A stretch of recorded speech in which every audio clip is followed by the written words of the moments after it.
vraiment très simplement parce qu'avec le metteur en scène, on en a eu envie.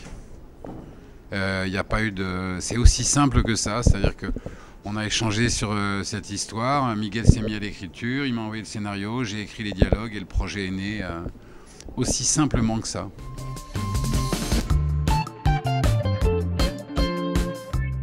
D'abord, la thématique du roman, c'est la thématique du non-dit.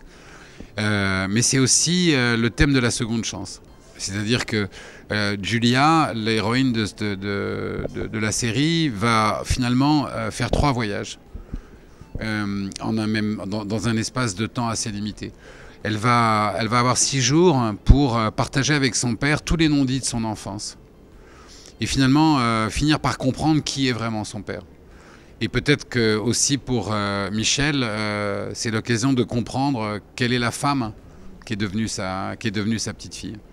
Mais elle va faire aussi un voyage dans son passé à elle, dans son passé de jeune femme. Et une histoire d'amour, c'est la rencontre des bonnes personnes au bon moment. Et dans la vie, il arrive très souvent que les bonnes personnes se rencontrent au mauvais moment. Mais qu'est-ce qui se passe si tout à coup, vous retrouvez un amour qui avait démarré au mauvais moment et que le moment est là maintenant? C'est un voyage où ce qui va changer chez les personnages au cours de ce voyage, c'est que l'envie va devenir plus forte que la peur.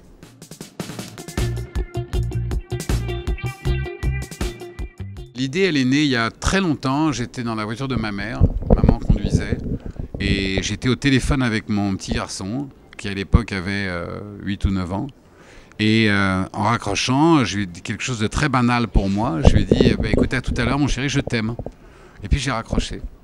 Et puis il y a un petit silence dans la voiture et maman regardait à travers le pare-brise et j'ai entendu ma mère murmurer mon père ne m'a jamais dit qu'il m'aimait.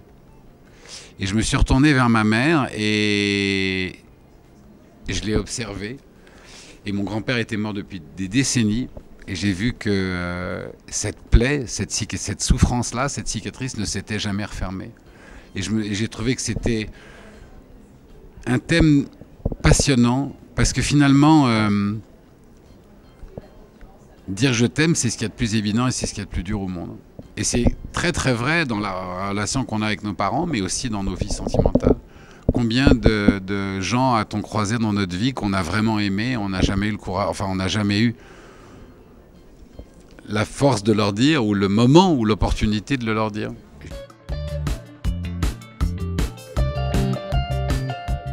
C'est un prétexte fantastique à finalement une mise en situation extraordinaire et qui va devenir très ordinaire. C'est si la vie vous offre quelques jours de plus, voilà, pour vous dire toutes les choses qu'on ne s'est pas dites. C'est ça le vrai propos de l'histoire. L'androïde là-dedans est totalement anecdotique. Alors l'histoire de l'androïde, elle est née d'un constat que j'avais fait qui m'avait beaucoup frappé. J'avais toujours emmené mon petit garçon, je l'avais emmené au cirque. Et le clown est arrivé sur la scène. Et j'ai regardé les visages des spectateurs.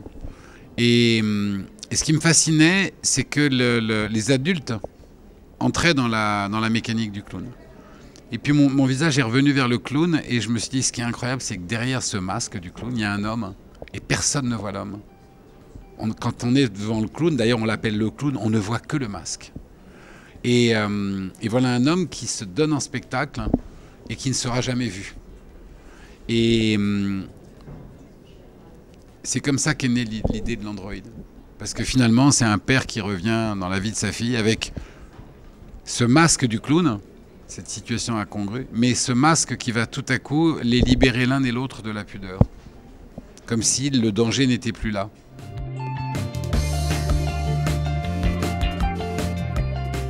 C'est vraiment passionnant parce que si vous avez la chance de travailler avec un metteur en scène comme Miguel, vous travaillez à deux au service de l'histoire. Vous voyez, ça n'est absolument pas le métier de showrunner. Pour moi, n'est pas un métier de pouvoir, c'est pas un métier d'ego.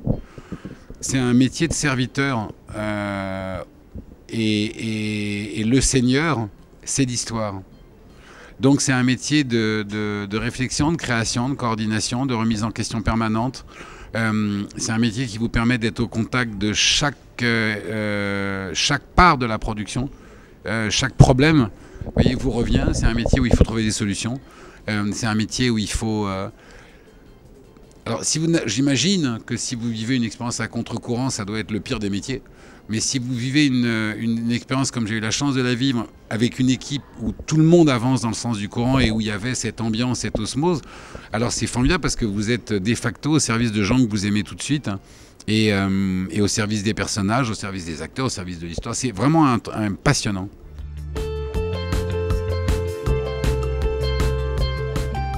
J'ai pas voulu, mais j'ai pas pu dire non.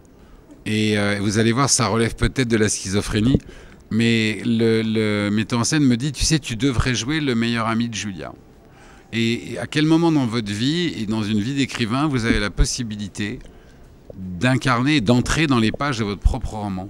C'est-à-dire que tout à coup, je me suis dit, mais attends, si je joue le meilleur ami de Julia, ça veut dire que je vais avoir des vraies discussions dans la vraie vie avec l'héroïne de mon roman, qui elle-même va prendre vie.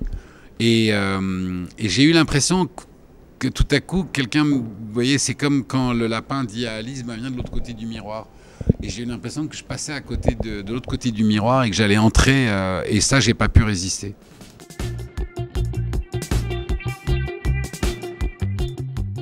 Miguel a choisi Alexandra, si je puis dire, et moi j'ai proposé Jean. Jean parce que j'avais la chance de le connaître avant, puisque c'est un ami. Et c'était une évidence pour moi, c'est-à-dire que cet homme qui a à la fois une présence charismatique incroyable, cette force, mais qui à l'intérieur cache une pudeur et une émotion. Vous voyez, c'était Michel, quoi, il n'y avait aucun doute. Alexandra, c'est une formidable actrice, elle est lumineuse, elle est rayonnante. Miguel l'a choisi tout de suite. Et je dois vous dire que ce qui a été magique sur le tournage, c'est qu'à la première scène, ils étaient père et fille. Et pendant tout le tournage, elle le regardait comme s'il était son père, avec la même complicité et les mêmes tu m'emmerdes qu'il y a dans la vraie vie. Et ils avaient un rapport père-fille pendant le tournage qui était incroyable. En même temps, je ne parle pas d'une gamine, d'une petite fille de 15 ans, je parle d'une femme. Et c'était incroyable. C'est-à-dire qu'il y a des moments où dans l'équipe, on se disait, mais... Vous voyez, enfin, si j'avais pu être au second degré, il y a des moments où j'aurais pu dire à Alexandra, tu sais que c'est pas ton vrai père quand même. Mais c'était merveilleux de voir cette tendresse et voilà, ces liens qui se sont créés.